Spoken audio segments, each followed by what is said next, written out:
कुछ तबीयत ही मिली थी ऐसी, चैन से जीने की सूरत न हुई। गज़ल निदा फाजली, आवाज़ सादिया रफ़ीक, पेशकश दानिस्सरा।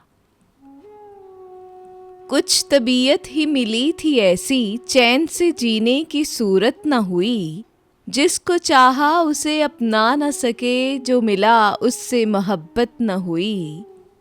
जिससे जब तक मिले दिल ही से मिले, दिल जो बदला तो फसाना बदला।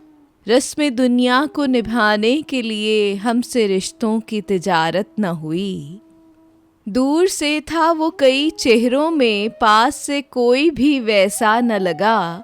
बेवफाई भी उसी का था चलन, फिर किसी से ये शिकायत न हुई। छोड़कर घर को कहीं जाने से, घर में रहने की इबादत थी बड़ी। झूठ मशहूर हुआ राजा का, सच की संसार में शोहरत न हुई।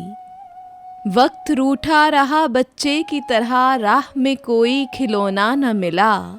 दोस्ती की तो निभाई न गई, दुश्मनी में भी अदावत न हुई। कुछ तबीयत ही मिली थी ऐसी, चैन से जीने की सूरत न हुई।